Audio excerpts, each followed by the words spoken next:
하나님 말씀 봅니다. 하나님 말씀 로마서 2장 13절에서 15절까지 보겠습니다. 로마서 2장 13절에서 15절까지 하나님 말씀이 이러합니다. 하나님 앞에서는 율법을 듣는 자가 의인이 아니요 오직 율법을 행하는 자라야 의롭다 하심을 얻으리니 율법 없는 이방인이 본성으로 율법의 일을 행할 때에는 이 사람은 율법이 없어도 자기가 자기에게 율법이 되나니 이런 이들은 그 양심이 증거가 되어 그 생각들이 서로 혹은 고발하며 혹은 변명하여 그 마음에 새긴 율법의 행위를 나타내느니라. 아멘. 지난주에는 율법이 없이 범죄한 사람이나 율법을 가진 채 범죄한 사람이나 마지막 날에 다 예수 그리스도 앞에서 그들의 모든 은밀한 것들을 심판을 받는다라고 하는 것에 대해서 살펴보았습니다. 오늘은 이 괄호로 묶여있는 부분을 살펴보는데 지난주에 말씀드린 것처럼 우리 이 원문에는 괄호가 원래 없습니다.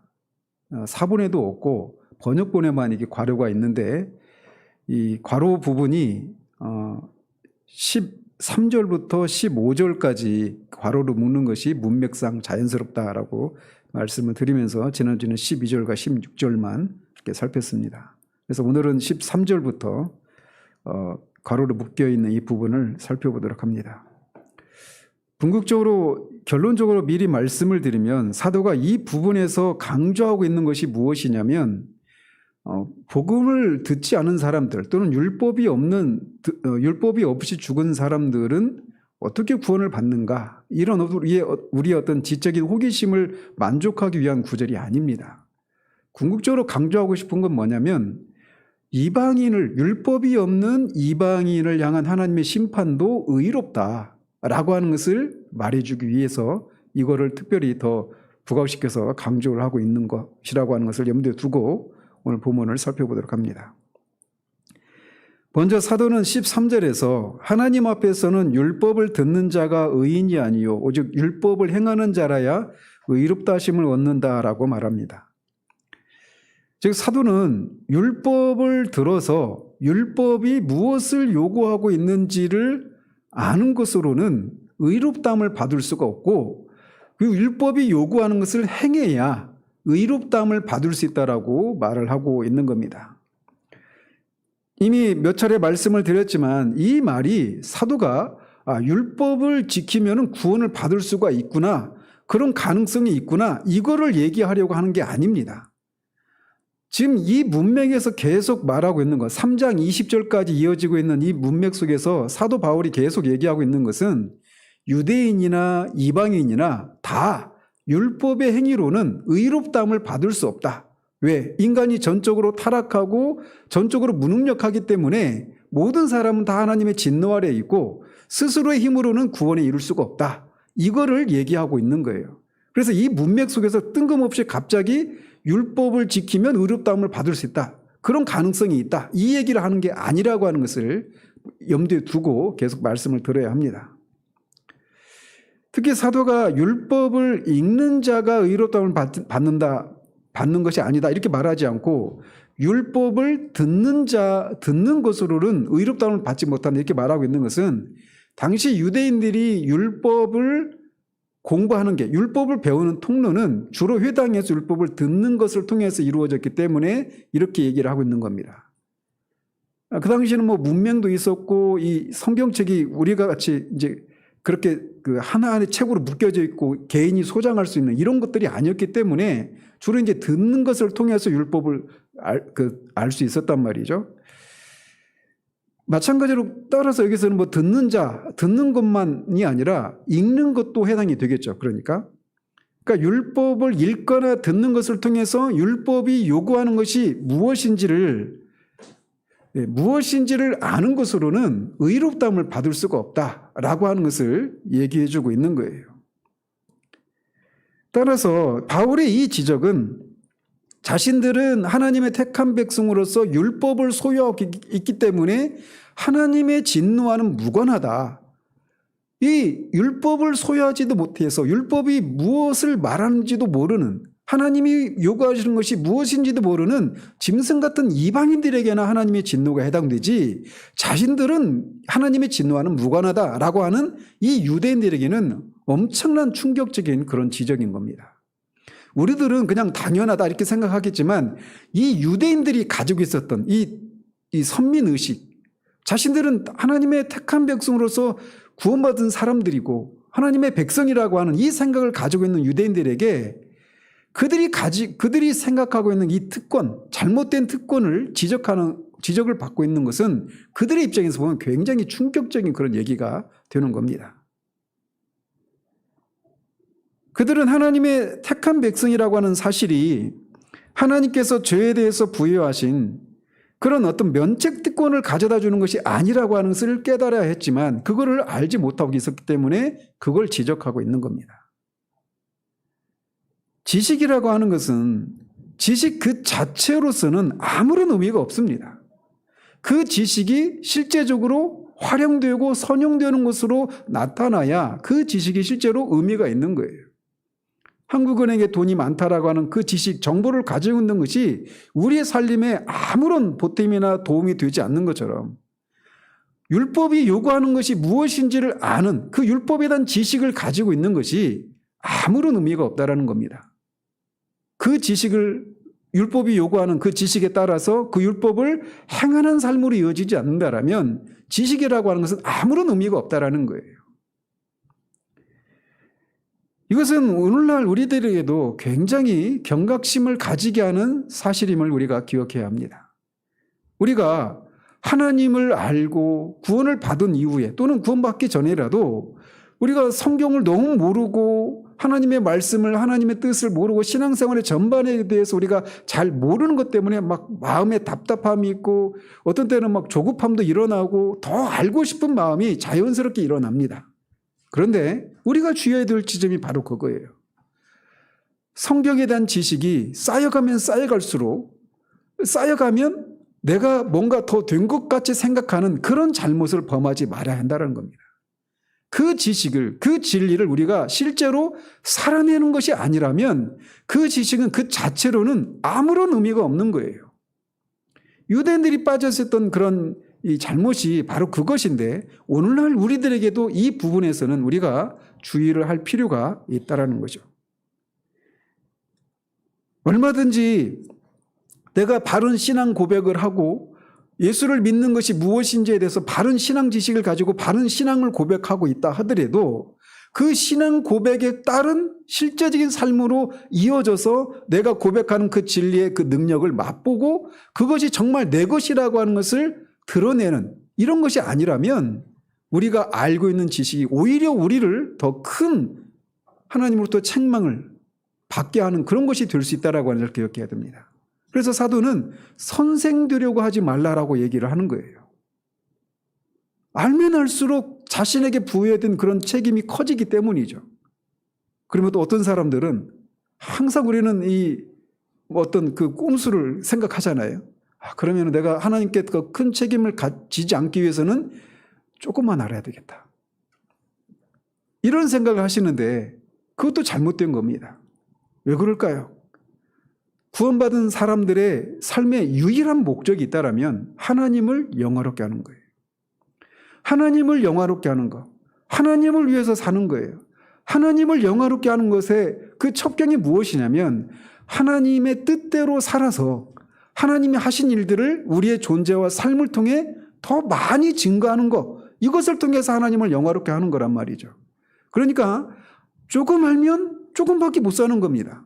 많이 알면 더 많이 살아내서 더 많이 하나님께 영광을 돌릴 수 있는 거예요. 그러니까 선생되지 말라라고 했다는 말씀을 가지고 나는 더 조금만 이만큼만 알래요 이렇게 말해서는 안 되는 거예요. 자, 이렇게 해서 사도는 유대인들이 하나님의 진노에 대해서 자신들은 무관하다라고 생각하면서 붙들고 있었던 여러 가지 생각들을 여러 논증을 통해서 그를 이렇게 도장 깨게 하듯이 그렇게 하고 있는 겁니다. 그러면서 이제 14절에서는 이방인들의 경우에 대해서 또다시 다루기 시작합니다. 이 부분은 사도가 이 가상의 논적자들이 하는 어떤 반박에 대해서 답을 하고 있는 것이다, 이렇게도 말할 수가 있습니다. 가상의 논적자들이 사도 바울을 향해서 이렇게 반박을 하는 거죠. 바울 사도여, 좋습니다. 유대인들은 율법을 소유해서 율법이 요구하는 것이 무엇인지를 알았는데 그 알매도 불구하고 율법을 따라 행하지 않았으니까 그 율법에 따라서 심판을 받는 거 정당합니다. 인정합니다. 그런데 이방인들은 어떻게 됩니까? 이렇게 묻는 겁니다. 이방인들은 율법을 소유하지 않고 있는데 그 이방인들을 하나님이 유대인들처럼 율법에 따라서 심판을 한다라면 이방인들의 입장에서는 억울한 것 아닙니까? 그런 이방인들을 하나님이 심판을 하시는 것은 하나님이 불의하신 것이 아닙니까? 라고 하는 가상의 논적자들의 그런 반박에 대해서 답을 하고 있는 겁니다. 결론적으로 말하고 있는 건 뭐냐? 사도는 이 14절과 15절 두 절을 통해서 이방인들은 비록 율법을, 유대인들이 가지고 있는 그 성문화된 그 율법을 가지고 있지는 않지만 그렇다고 해서 이방인들이 율법이 요구하는 것이 무엇인지를 모르는 것은 아니다라는 겁니다. 성문화된 율법을 가지고 있지 않은 이방인들에게도 하나님이 그들이 율법이 요구하는 것이 무엇인지를 알 수 있도록 해 놓으셨다라는 겁니다. 그거를 14절에서는 본성이라고 말을 하고 15절에서는 양심이라고 말을 하고 있는 거예요. 율법 없는 이방인이 본성으로 율법의 일을 행할 때에는 이 사람은 율법이 없어도 자기가 자기에게 율법이 된다라고 말을 하고 있는 겁니다. 즉 14절에서 말하고 있는 것은 비록 성문화된 율법이 없는 이방인들도 그 마음의 본성이 율법의 일, 즉 율법이 규정하는 선한 일을 수행한다라고 하는 사실을 밝히고 있는 겁니다. 따라서 이방인들은 유대인들과 같이 성문화된 율법이 없기 때문에 율법에 따라서 심판하는 것이 아니라 그들의 본성에 따라서 심판을 한다라고 말씀하고 있는 거예요. 여기서 본성에 해당되는 헬라어 단어가 피시스라고 하는 단어인데 이게 본질, 만물의 이치, 그 앞에 1장 26절, 27절에 나오는 순리 다 똑같은 단어가 사용되고 있습니다. 그래서 도덕법 이렇게도 말할 수가 있는 겁니다. 그래서 이 본성이라고 하는 것이 하나님이 이방인들에게도 그 본성을 통해서 율법이 요구하는 것이 무엇인가를 알 수 있도록 해 놓으셨다라고 말을 하고 있는 겁니다. 그러나 율법이 이 자연의 법과는 전혀 다른 것이 아니기 때문에 모세를 통해서 주어진 그 성물화된 율법을 가지고 있지 않아도 이방인들도 이 본성에 율법이 요구하는 것이 무엇인지를 알기 때문에 그들이 율법의 행위를 할 수 있다라고 말을 하고 있는 거예요. 물론 이 말이 이방인들이 자연적인 순리를 따라 살면 구원에 이를 수 있다, 그런 가능성이 있다, 이걸 얘기하는 건 아닙니다. 이 내용에 대해서는 제가 뒤에서 더 상세히 다루도록 합니다. 다만 사도가 여기서 말하고 있는 것은 율법을 받았다고 자랑하는 유대인들에게 율법을 받아서 율법의 요구를 아는 것 자체가 아무런 의미도 없다라고 하는 것을 보여주고 있는 거예요. 왜냐하면 율법이 없는 이방인들도 자연의 순리를 알고 그것을 따라 율법이 요구하는 행위를 할 때가 있다라고 하는 것을 가르침으로써 유대인들이 율법을 소유해서 율법이 요구하는 것이 무엇인지를 알면도 불구하고 그것을 행하지 않으면서도 율법이 없는 이방인들을 정죄하고 있는 그들의 잘못을 지적하고 있는 겁니다. 인간은 그 본성에 심어진 이 양심에 따라서 스스로 하나님의 율법에 직면하게 된다라고 존 머레이가 말을 합니다. 그래서 우리가 그 공자가 하나님의 순리 또는 하나님의 뜻 이렇게 불렀던, 하늘의 뜻이라고 불렀던 이것이 모든 이방인들의 마음에 있는 거예요. 공자가 그랬다고 하지 않습니까? 공자가 그 삶이 굉장히 불우한 그런 삶이었다고 그래요.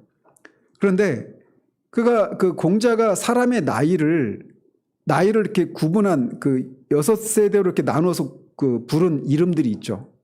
15살을 지학, 그러니까 배울 것을 배우기로 뜻을 세우다 이런 뜻입니다. 그리고 30대는 입지, 40대는 부록, 50은 지천명, 60은 이순, 70은 종심 이렇게 말을 했어요. 이게 뭐냐? 공자가 어린 나이인데 이 삶을 돌아보니까 이 삶이 너무 헛되다라는 거예요. 내가 뭐 공무원이 되고 뭐가 되고 어떤 직업을 가지고 결혼하고 애 낳고 어떤 직업을 가지고 평생을 살았는데 그러고 나면 사람이 죽고 그냥 사라져 버린다라는 거죠. 그러니까 이 인생이 너무 허무한 거였어요. 그 사람에게. 그러니까 내가 이렇게 애써서 수고하고 애를 쓰는 게 무슨 의미가 있는가? 결국은 죽어서 아무것도 없이 그냥 다 사라져 버린다라면. 그런데 그가 우임금과 순임금, 그 중국에 그 있잖아요. 우임금, 순임금. 그들이 보니까 그들은 죽은 지가 오래됐음에도 불구하고 여전히 사람들 사이에서 살아있더라는 거예요. 왜? 그들이 가지고 있었던 생각, 그런 것들이 계속 전해지는 방식으로 그렇게 살아있더라는 거죠. 그래서 이렇게 사람이 비록 죽어도 영원히 살아갈 수 있는 그것이 무엇인가를 내가 배워야 되겠다. 그래서 뜻을 세우는 겁니다. 배우기로. 그게 15세라고 하는 거예요. 이제 지학이라고 하는 나이를 15세를 지학이라고 부르는 이유가 바로 그건 거죠. 그렇게 하면서 우리가 뭐 부록하면 그 의심이 없는 거 그잖아요. 그 입지는 30세 입지는 그 뜻이 더 확고해지는 나이. 그리고 40대는 그것에 대해서 의심을 하지 않는 겁니다. 그 50은 지천명, 하늘의 뜻을, 하늘의 명령을 아는 나이, 이렇게 말을 하는 거예요. 60은 그 하나님의 명령, 하나님의 뜻을 알았기 때문에 이제 귀가 순해지는 겁니다. 다른 사람들의 말에 이렇게 흔들리고 왔다 갔다 요동하고 이런 게 아니라 다른 사람들의 말을 들으면서도 하늘의 이치를 깨닫고 할 수 있는 귀가 순해지는 나이, 이 60을 이순이라고 부르는 거예요. 그리고 70은 종심.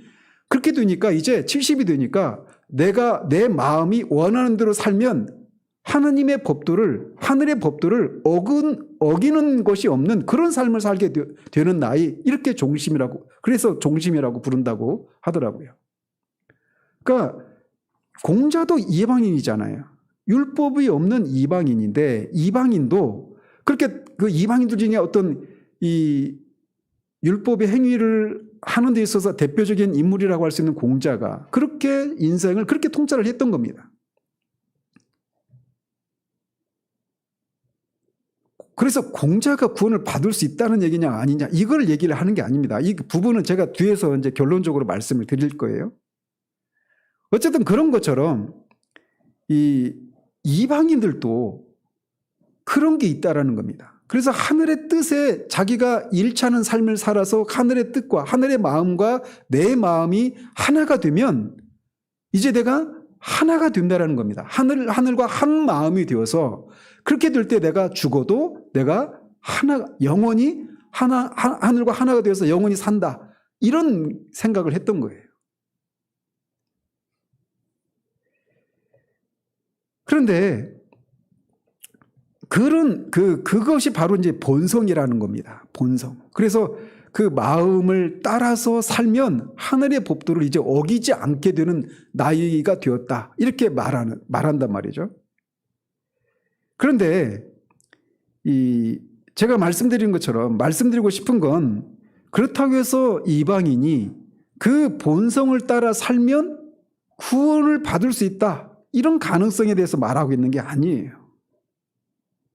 다만 이 이방인들도 그렇게 율법을 가지진 않았지만 그 마음에 그 본성, 양심을 통해서 율법이 요구하는 것이 무엇인가를 아는 빛을 허락해 주셨다는 겁니다. 그래서 이방인들은 유대인의 율법과는 동일하지 않지만 이렇게 어떤 이 본래 그 본성의 그런 법을 따라서 하나님에 대해서도 알 수 있고 또 어떻게 사는 것이 옳은 것이고 어떻게 사는 것이 그런 삶인가에 대해서도 알고 있고, 잘못 살면 벌을 받고 또 잘 살면 어떤 보상을 받는다라고 하는 희미한 그런 지식을 가지고 있다는 것을 말해주고 있는 거예요. 그래서 그들이 본성의 빛을 따라 살면 율법의 행위를 나타낼 수 있다. 율법이 요구하는 것을 때로는 살아낼 수 있다. 이렇게 말을 하는 겁니다. 근데 거듭 말씀드리지만 이게 그들이 그렇게 살면 구원을 받을 수 있다. 그렇게 산 사람은 구원 받았다. 이렇게 말하는 게 아닙니다. 그럼에도 불구하고 그들은 이렇게 마음에 새긴 그런 율법의 행위를 따라 사는 것으로 궁극적인 구원을 보장받지 못해요.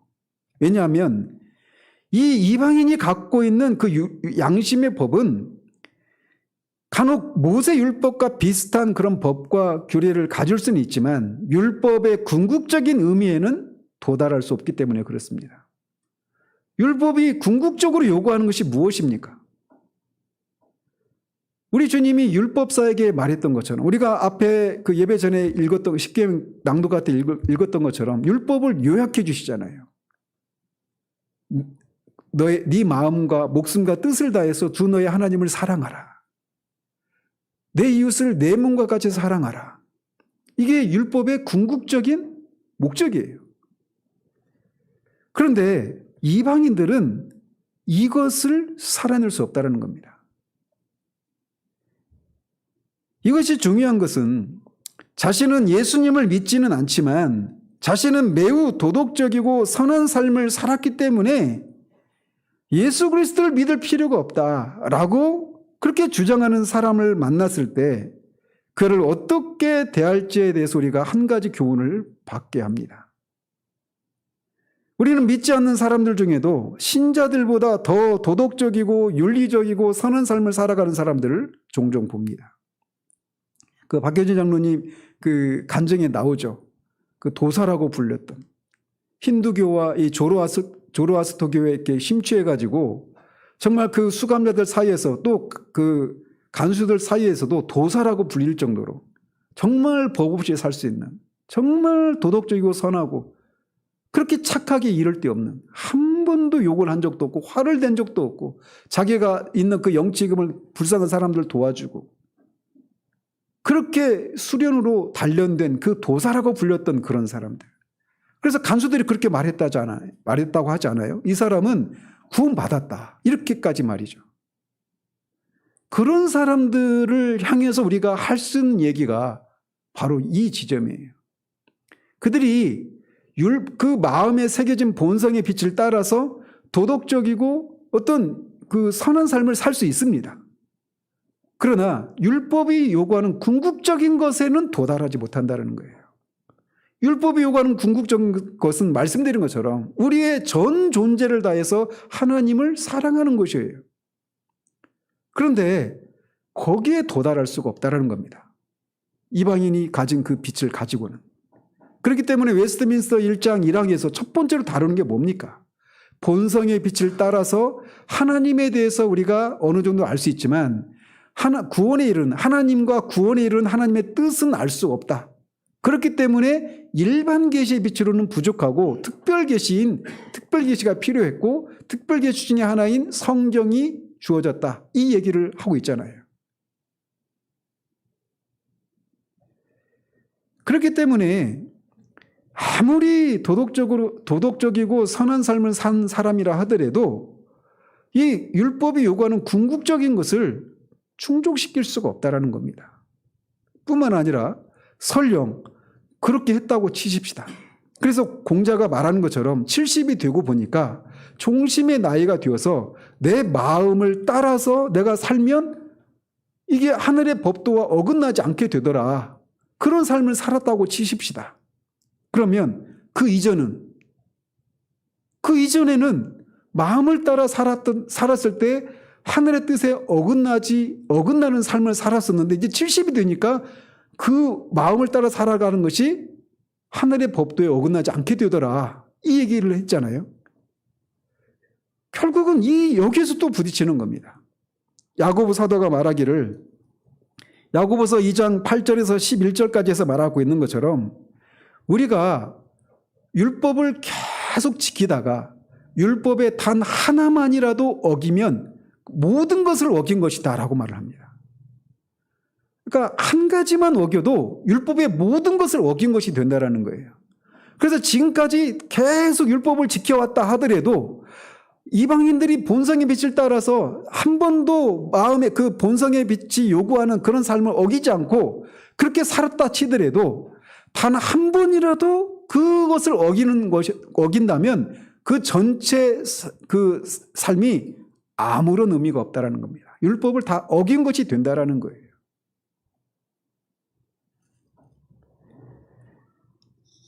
율법이 요구하는 것은 바로 이겁니다. 항상 모든 것을 지켜야 된다. 이게 율법이 우리에게 요구하는 거예요. 항상 하나님을 우리의 전 존재를 다해서 사랑해야 되고 항상 우리 이웃을 우리 자신을 사랑하는 것처럼 그렇게 사랑해야 된다는 겁니다. 사도가 지금 계속해서 말하고 있는 게 그거예요. 그래서 결론이 뭡니까? 의인은 없나니 하나도 없다라는 겁니다. 어느 누구도 율법의 행위로는 하나님으로부터 의롭다함을 받을 수 없다라고 하는 것을 말해주고 있는 거예요. 그렇기 때문에 여기서 이 이방인들 중에 본성의 빛을 따라서 살아가는 사람들이 간혹 율법의 행위와 일치하는 삶을 살아갈 수 있다 하더라도 그들이 그렇게 살게 되면 결국은 그들도 구원을 받을 수 있는 거 아니냐, 이런 생각이 틀렸다라고 하는 것을 우리가 기억해야 됩니다.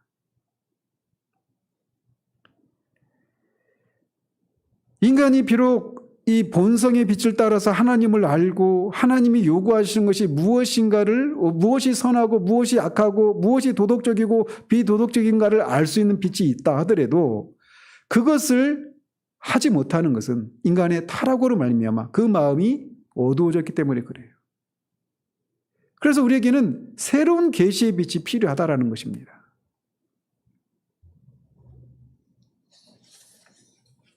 어쨌든 14절에서 사도 바울이 말하고 있는 것은 유대인들이 가지고 있는 이 잘못된 생각을 깨고 있는 거예요. 유대인들만 율법을 가지고 있기 때문에 율법을 가지고 있지 않은 이방인들은 율법이 요구하는 것을 모르고 율법이 요구하는 행위를 할 수 없다, 이렇게 생각하는데 그렇지 않다라는 것입니다. 그들도 본성에 하나님이 요구하시는 그런 율법의 행위들이 새겨져 있다는 것입니다. 그렇기 때문에 실제로 우리는 이런 모습을 가장 원시적인 부족 사회에서도 우리가 그런 것들을 보는 겁니다. 그런 사회라 하더라도 부모를 공경하지 않는 그런 원시 사회는 없어요. 부모를 공경하라고 하는 그런 율법을 가지고 있지 않지만 그들의 본성이 그게 이미 있기 때문에 그렇단 말이죠. 살인하는 것을 장려하는 그런 사회는 없습니다. 살인을 하면 그게 죄라고 하는 것을 즉각적으로 아는 거예요. 그게 본성에 새겨져 있기 때문에 그렇단 말이죠. 그래서 이방인들의 경우에는 그들의 본성에 율법의 행위를 하도록 하는 일종의 법이 새겨져 있다, 이렇게도 말을 할 수가 있는 겁니다. 그런데 어떤 사람들은 이것을 이렇게도 해석을 합니다. 즉 이방인들의 마음에 모세를 통해서 하나님이 유대인들에게 주셨던 그 율법이 이방인들의 마음에 새겨져 있다, 이렇게 말이죠. 근데 이건 아닙니다. 왜 그러냐면 이 유대인들에게 주어진 율법의 가장 첫 번째 의무사항이 무엇입니까? 하나님을 사랑하는 거예요. 하나님을 사랑하는 거. 그런데 우리가 이미 앞에 1장 20절에서 살펴봤던 것처럼 그들이 하나님이 계시다라고 하는 것을 핑계댈 수 없을 정도로 그렇게 하나님이 계시해 주셨지만 그들이 하나님을 알되 하나님을 영화롭게도 하지 않는다라고 말을 하지 않습니까? 그러니까 이방인들의 마음에 새겨져 있는 이 본성의 빛은 유대인들이 받은 그 율법과 똑같은 법이 새겨져 있다라고 말할 수가 없어요. 그렇기 때문에 그들은 이 하나님을 알지만 하나님을 영화롭게도 하지 않고 감사하지도 않고 있는 겁니다. 따라서 사도가 만일 여기서 갑자기 이방인들의 마음에 기록된 하나님의 말씀, 그 유대인들이 가지고 있는 그 기록된 하나님의 말씀이 새겨져 있다 이렇게 말하고 있다라고 생각하는 것은 모순이 된단 말이죠. 만약에 또 사도가 여기서 이방인들의 마음에 기록된 하나님의 율법을 가지고 있다 이렇게 말한다라면 이방인들이 유대인들보다 더 나은 위치에 있게 되는 거죠. 그죠? 그리고 이 내용은 나중에 에스겔 선지자와 예레미야 선지자를 통해서 하나님이 새 언약을 약속하시죠. 새 언약의 핵심 중에 하나가 무엇이냐면 율법을 돌판에 새기는 것이 아니라 그들의 마음에 새겨주겠다라고 말씀하시는 거예요. 그런데 이방인들이 이렇게 돌판에 새겨진 그 율법을 그 마음에 새겨주겠다고 했던 그 새 언약을 이미 받은 존재로 태어났다? 이건 말이 안 되는 거죠. 다만 사도가 말하고 있는 건 모세를 통해서 받은 그 율법과 똑같은 그런 율법이 이방인들의 마음에 새겨져 있는 건 아니지만 본성에 율법이 요구하는 행위를 할 수 있는 그런 어떤 법칙들이 있다라는 거예요. 그것을 따라서 어떤 때는 이방인들도 율법의 행위를 할 수 있는 경우들이 있다라는 것입니다. 자, 계속해서 사도는 이런 이들은 그 양심이 증거가 되어 그 생각들이 서로 혹은 고발하며 혹은 변명하여 그 마음에 새긴 율법의 행위를 나타내느니라 라고 말을 합니다. 자, 이것은 비록 율법이 없는 이방인이라 하더라도 자기 행위가 그른지 옳은지를 양심의 증거를 통해서 알 수 있다라고 말하고 있단 말이죠.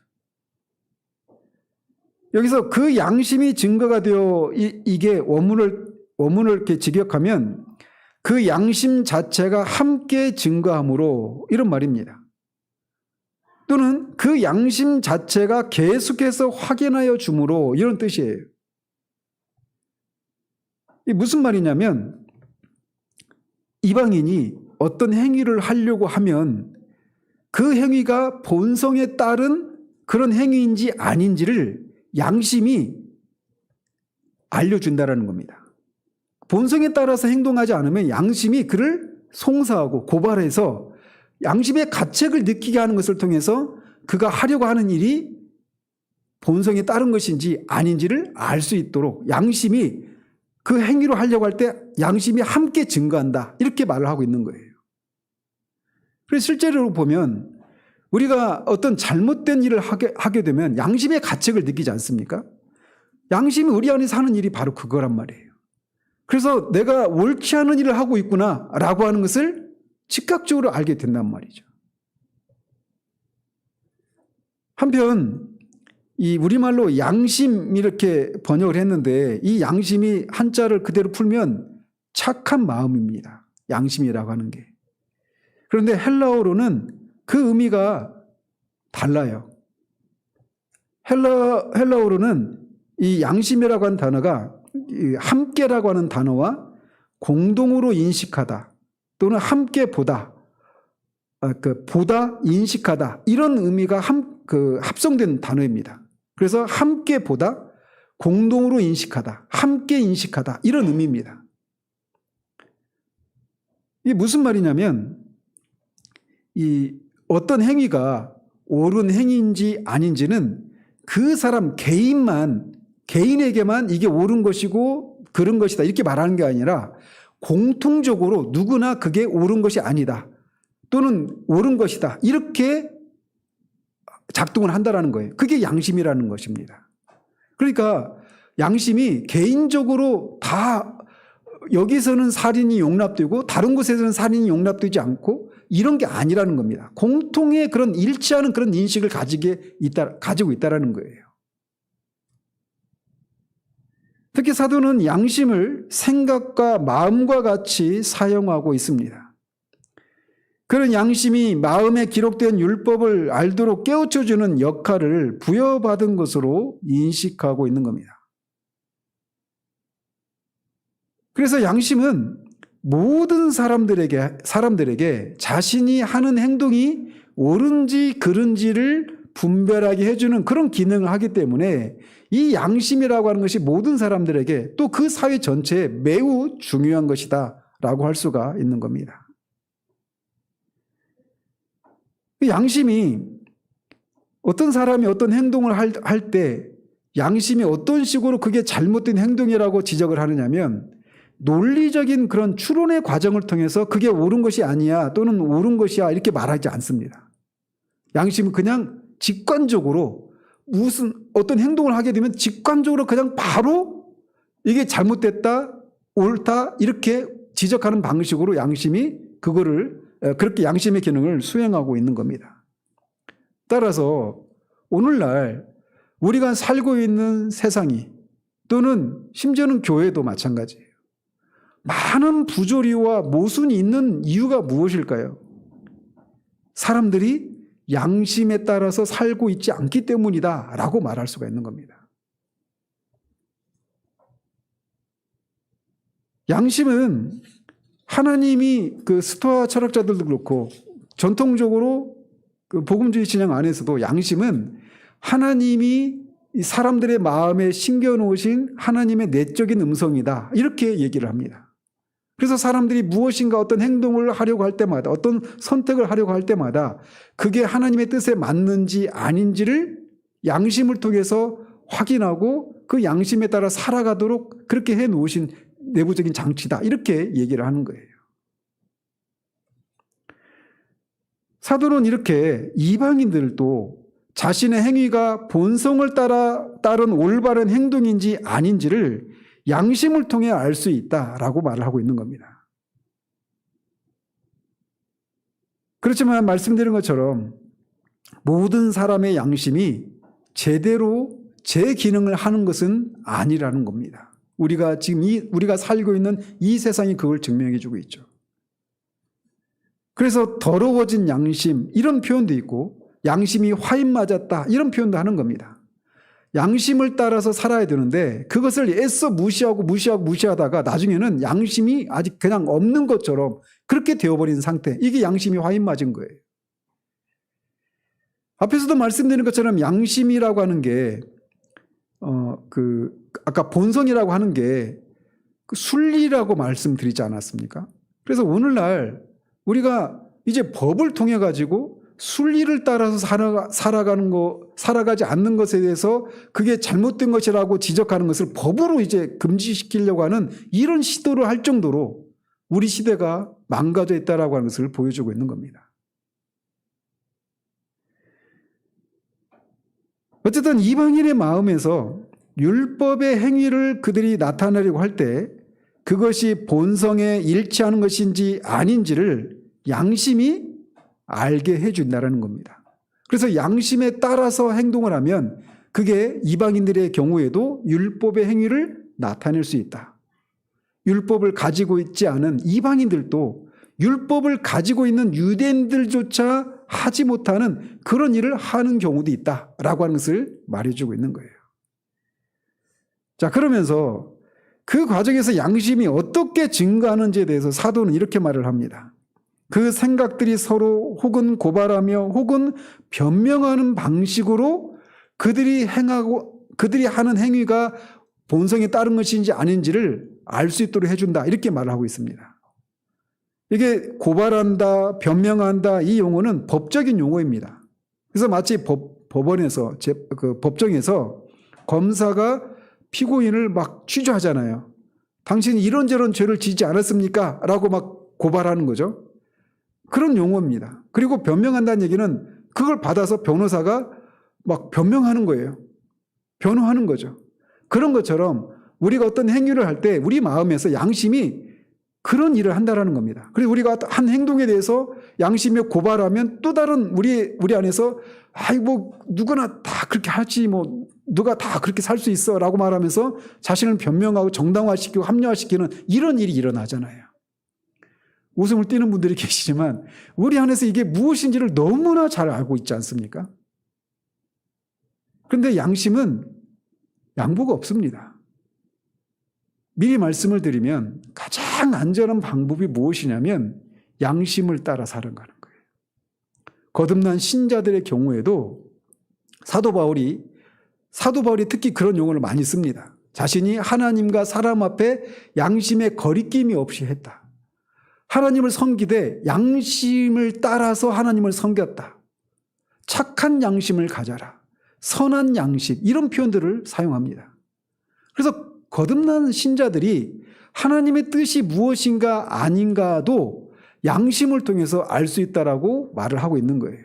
물론 여기는 전제가 있습니다. 뒤에 이제 나중에 그 14장에서 살피고 고린도전서 10장에서 다루고 있는 문제들인데, 양심이 사람마다 양심의 그런 역할, 양심의 어떤 강력함의 정도가 다 다릅니다. 어떤 사람은 그래서 양심이 어린 상태에 있는 사람도 있고 더 강한 그런 상태에 있는 사람도 있어요. 거듭난 신자들이라 하더라도. 그래서 어떤 사람들은 우상에 드린 제물을 어떻게 먹을 수 있어? 우상에게 드렸던 그런 제물을 먹는 것 때문에 양심의 가책을 느끼는 어린 신자도 있는가 하면, 어떤 사람들은 그 제물을 먹어도 양심의 가책을 느끼지 않는 더 강한 양심을 가진 사람도 있습니다. 그래서 신자라 하더라도 양심의 그 역할이 정도가 다릅니다.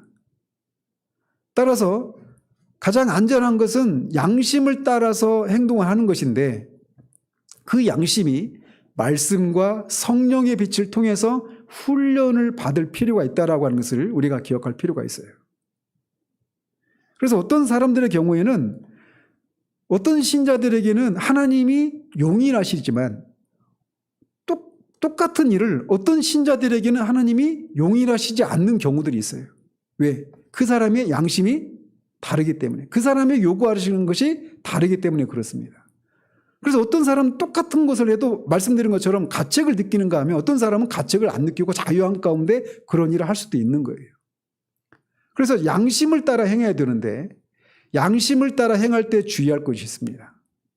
말씀드린 것처럼 내 양심은 자유하다 해서 내가 하는 그 행동 때문에 다른 사람의 양심이 손상을 입고 가책을 입는다라면 내 자유함을 절제하는 겁니다.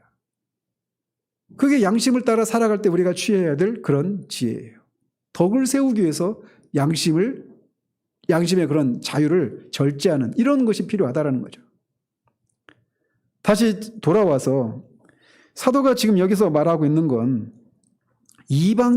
이방인이라 하더라도, 지금 사도가 여기서 이 14절과 15절을 통해서 말하고 있는 게, 이론상으로는 이방인이라 하더라도 양심을 따라 살면 구원을 받을 수 있다, 이걸 말해주고 있는 게 아니라는 사실이에요. 거듭 말씀드린 것처럼 이 구절은 1장 18절에서 3장 20절까지 이어지는 하나의 메시지 안에 있는 겁니다. 여기서 말하고 있는 건 앞에서도 말씀드린 것처럼 유대인이든 이방인이든 의인이 하나도 없다라는 거예요. 율법을 가진 이방인이든 율법을 가진 유대인이든 율법이 없는 이방인이든 어느 누구도 율법의 행위로 의롭다함을 받을 수가 없다라는 겁니다. 왜? 인간이 전적으로 부패하고 타락하고 전적으로 무능력하기 때문에 그 율법의 행위를 항상 지키는 것이 불가능하다라는 거예요.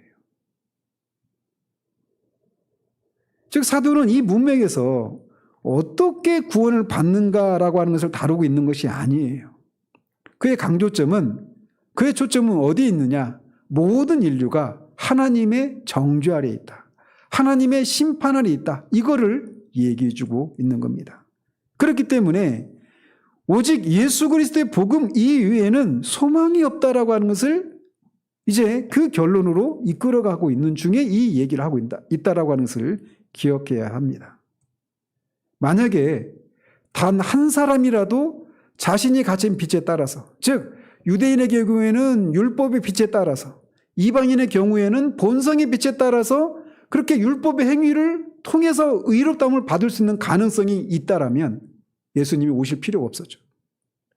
예수님이 오셨다라고 하는 그 자체가 이방인이든 유대인이든 자신이 가진 그 빛에 따라서 의롭다함을 받을 수 없다라고 하는 것을 말해주고 있는 거예요. 그리고 만약에 이방인들이 자신의 그 빛에 따라서, 본성의 빛에 따라서 의롭다함을, 구원을 받을 수 있다 이렇게 말한다면 우리는 당장 뭘 중단해야 됩니까?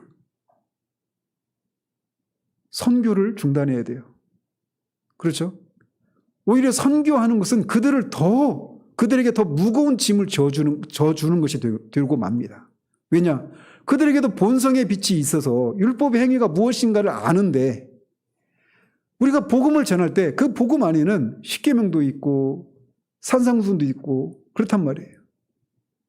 그들이 질 수 없는 짐을 또 져주는 그런 꼴이 되고 만다라는 겁니다. 따라서 여기서 지금 말하고 있는 건 결코 이방인들이 본성의 빛에 따라 살면, 양심을 따라 살면 그들도 구원을 받을 수 있다, 이걸 말해주는 게 아니라는 겁니다. 다만 사도가 이 부분에서 강조하고 있는 것은 하나님은 유대인이나 이방인이나 차별이 없이 그들의 행위에 따라 심판하시기 때문에 그분의 판단은 의롭다라고 하는 것을 말해주고 있는 거예요. 율법을 소유했다고 해서 그들을 특별 대우하시지도 않고, 그들이 율법을 소유했다 하더라도 율법을 지키지 않았다면 율법을 지키지 않은 것에 대해서 그들이 가진 율법을 따라 심판하신다라는 겁니다. 그리고 율법이 없는 이방인이라 하더라도 그들의 본성에 죄가 무엇인지를 알 수 있기 때문에 그 본성의 빛이 따라 살지 않은 것에 대해서 율법이 아니라 그 본성의 빛에 따라 그들을 심판하실 것이다, 이것만 얘기하고 있는 거예요. 그렇기 때문에 하나님은 유대인을 심판하시든 이방인을 심판하시든 하나님의 판단은 의롭다라고 하는 것을 말해주고 있는 겁니다. 따라서 흔히 이 구절을 접할 때 많은 사람들이 질문을 하잖아요. 즉 복음을 들어본 적이 없는 사람들은 어떻게 되는가라고 하는 이 질문을 이 구절과 관련해서 많이 질문들을 합니다. 가장 흔히 던지는 질문이 그렇죠. 이순신 장군이나 세종대왕은 어떻게 되는 거냐, 이런 식이죠.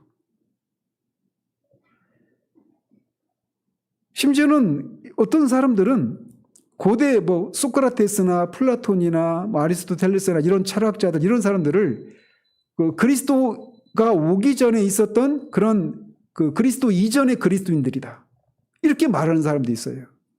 그리고 이런 본성의 빛에 따라가는 사람들이 있기 때문에 익명의 그리스도인들도 있을 것이다, 이렇게 얘기를 하기도 합니다. 근데 사도가 여기서 지금 그걸 말하고 있는 게 아니에요.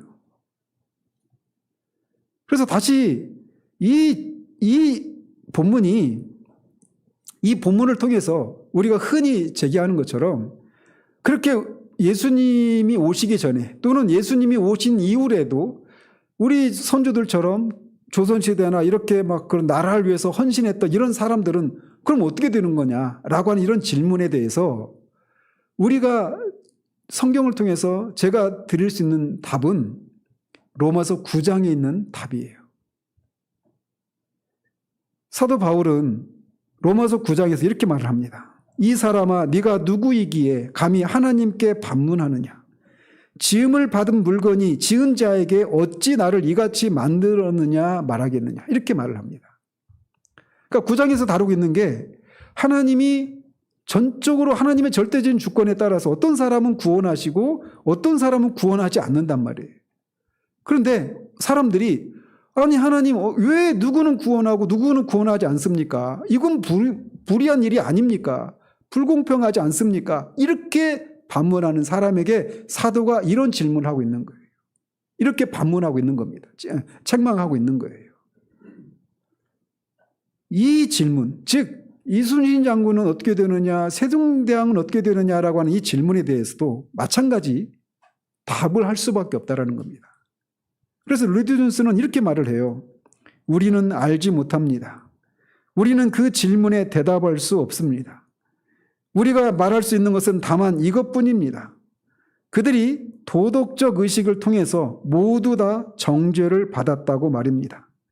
또한 어느 누구도 주 예수 그리스도 밖에서는 구원을 받을 수 없다고 동등하게 말할 수 있습니다. 저는 더 이상 알지 못합니다. 이렇게 답을 해요. 이게 우리들이 가진 질문입니다. 왜 사람들이 이순신 장군은 어떻게 되고 세종대왕은 어떻게 되고 이런 질문을 합니까? 만약에 그들을 하나님이 구원하지 않았다면 하나님이 불공평하다 이 얘기를 하고 싶은 거예요. 우리 안에서. 그러나 이런 질문에 대해서 우리는 그들의 궁극적인 운명에 대해서는 모른다라는 사실을 우리가 말할 수밖에 없어요. 여러분 아십니까? 사도행전에 사도행전 1장에 사도 베드로가 가룟 유다가 지옥에 갔을까요? 천국에 갔을까요? 성경에 가룟 유다가 지옥에 갔다 이렇게 명시적으로 나와 있을 것 같죠? 안 나와 있습니다. 사도 베드로가 유다에 대해서 말하기를 제 곳으로 갔다 이렇게만 말합니다. 한 사람의 구원 여부는 최종적으로 우리는 알 수가 없어요. 이걸 우리가 기억해야 됩니다. 오늘 제가 유튜브에 보면 막 지옥에 갔다 온 사람들이 그런 얘기들이 있죠. 가장 많이 등장하는 그 억울한 인물이 누구냐면 오카노 목사예요. 저기에 갔더니 오카노 목사가 지옥에 있더라. 조영규 목사도 이제 최근 이제 몇 년 됐으니까 조영규 목사도 지옥에 있더라. 이런 사람도 등장했습니다. 성경이 말하지 않는 거, 성경이 말하지 않는 것들을 말하는 것들을 우리가 주의를 해야 돼요.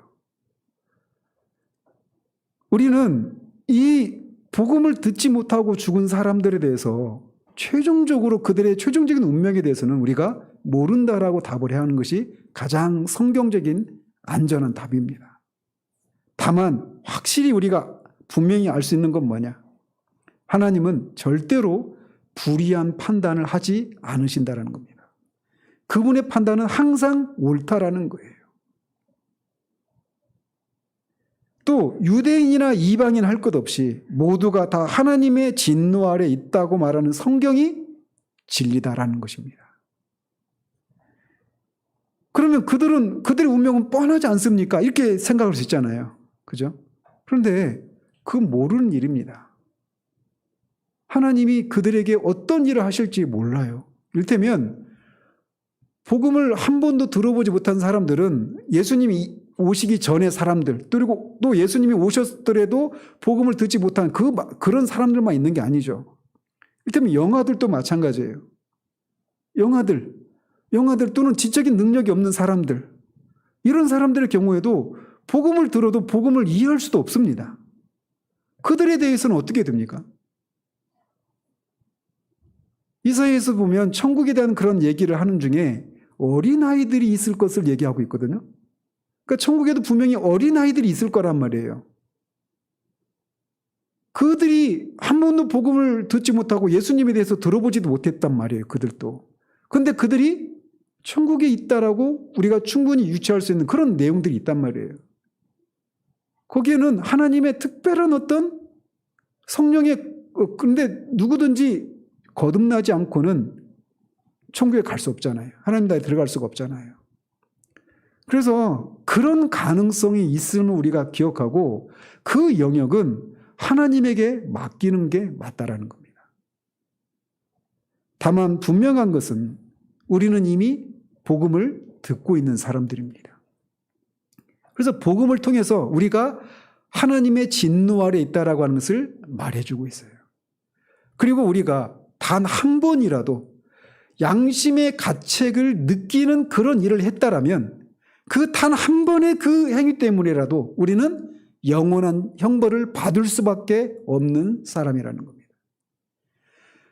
70에 이르러서 공자가 마음을 따라 살아갈 때 하나님의 법도를 어기지 않게 되더라 이렇게 고백을 한다 하더라도 그 이전에는 그렇지 못한 삶을 살았기 때문에 그것 때문에라도 그는 하나님의 진노 아래 있을 수밖에 없다라는 것입니다. 그렇기 때문에 어느 누구도 나는 양심을 따라 한 번도 양심에 거리끼는 일을 하지 않았다라고 말할 수 있는 사람은 단 한 명도 없어요. 다른 사람이 어떻게 될 것인가가 문제가 아니라 이 말씀을 듣고 있는 나는 지금 하나님 앞에 안전한가? 이게 우리가 주목해야 될 지점이라는 겁니다. 결론적으로 우리는 아무도 양심을 거리끼는 일을 한 번도 한 번도 한 적이 없다라고 말할 수 있는 사람이 아무도 없다라는 겁니다. 그렇기 때문에 우리에게 요구되는 건 뭐냐? 이 하나님의 진노 아래에 있는 우리에게 요구되는 건 우리가 그 하나님의 진노에서 피할 수 있는 유일한 길이신 예수 그리스도를 믿는 것, 그 이외에는 우리에게 아무런 그런 소망이 없다라는 사실이에요. 따라서 우리가 우리 자신에게 주목을 해서 내가 이 이방인들은 또 복음을 듣지 못하는 사람들은 어떻게 되는가, 이 문제를 가지고 씨름할 것이 아니라 내 문제, 그리고 지금 우리가 같이 부딪히고 살아가고 있는 우리 가정에 있는 불신 가족들, 우리 이웃들, 이들에게 복음을 증거하는 일에 힘을 써야 한다는 것입니다. 감사한 것은 우리가 어느 누구도 한 번도 양심에 거리끼는 삶을 살지 않았다라고 말할 수 없는 그런 사람들임에도 불구하고 그런 우리들에게 하나님이 예수 그리스도를 통해서 하나님 앞에 의롭다함을 받을 수 있는 그런 은혜를 허락해 주셨다는 겁니다. 여러분, 우리가 복음을 들을 수 있는 나라에 있다라고 하는 것이 얼마나 감사한 일인지 아십니까? 복음을 들을 수 있는 그런 부모 밑에 우리가 태어났다라고 하는 것이 얼마나 감사한 일인지 아십니까? 지금도 복음을 듣지 못하는 나라에 있는 사람들이 있습니다. 이슬람권에 있는 사람들, 북한에 있는 사람들, 이런 사람들은 복음을 듣지 못합니다. 한 번도 복음을 들을 기회가 없어요. 그런데 우리에게는 그런 기회가 주어져 있어요. 지금도 이 복음을 듣고 있습니다. 그런 면에서 우리에게 주어진 이렇게 복음을 들을 수 있는 이 기회, 이 자체만으로도 하나님의 말할 수 없는 큰 은혜라고 하는 사실들을 기억하시기를 바라요.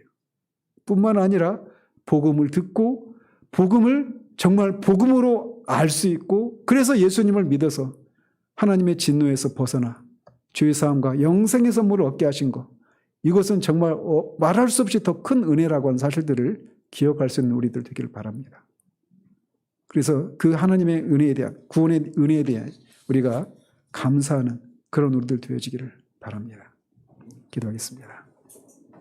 하나님 아버지, 율법이 없는 이방인들도 비록 유대인들이 가졌던 동일한 율법은 아니지만 그 본성에 하나님이 원하시는 그 법을 새겨 놓아서 그들이 그 본성을 따라 살아갈 때 그들도 간혹 율법의 행위를 나타낼 수 있음을 우리가 살펴보았습니다.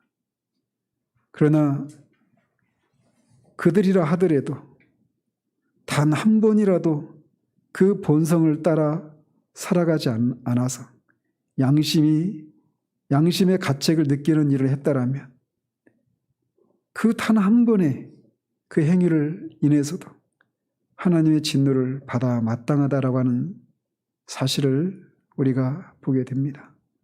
따라서 어느 누구도 나는 단 한 번도 양심에 거스르는 일을 해본 적이 없다라고 말할 수 있는 사람이 없기에 사도가 결론을 내리는 것처럼 유대인이나 이방인이나 의인은 하나도 없고 율법의 행위로는 의롭다함을 받을 수 있는 존재가 아무도 없음을 보게 됩니다. 그렇기 때문에 오직 예수 그리스도를 믿음으로만 우리가 하나님의 진노에서 벗어날 수 있음을 알고 예수 그리스도를 믿는 일들이 이 자리 가운데 일어날 수 있도록 역사해 주시옵소서. 이미 그런 은혜를 덧입은 우리가 하나님의 진노에서 벗어날 수 있도록 예수 그리스도를 믿어서 구원에 이르게 하신 하나님의 은혜에 대한 감사가 다시금 우리 가운데 새롭게 되어지기를 원합니다. 구원받은 이후에 우리가 여전히 사도 바울처럼 양심을 좇아서 그렇게 살아갈 때 그게 하나님이 우리를 인도하시는 삶이고 하나님이 우리를 이끌어 가시는 과정에서 내가 하나님이 원하는 삶의 자리 가운데 있구나라고 하는 것을 확인할 수 있는 한 가지 징표임을 우리가 알고 우리가 주님을 위해서 살아간다고 하면서도 수시로 양심에 거슬러서 무엇인가를 말하고 행동하고 선택하는 그런 우를 범하지 않을 수 있도록 도와주시옵소서. 범사에 양심이 우리에게 지도하는 말을 따라 그렇게 살아감으로 우리가 예수 그리스도 안에 거하는 것을 통해 우리를 통해 많은 열매를 맺을 수 있도록 하나님 도우시옵소서. 정말 그래서 성령의 열매가 우리 가운데 맺힐 수 있도록 도우시고 우리의 삶을 통해 많은 사람들에게 예수님의 생명이 흘러가는 일들이 일어날 수 있도록 우리를 그렇게 사용하여 주시기를 원합니다. 예수 그리스도 이름으로 기도합니다. 아멘.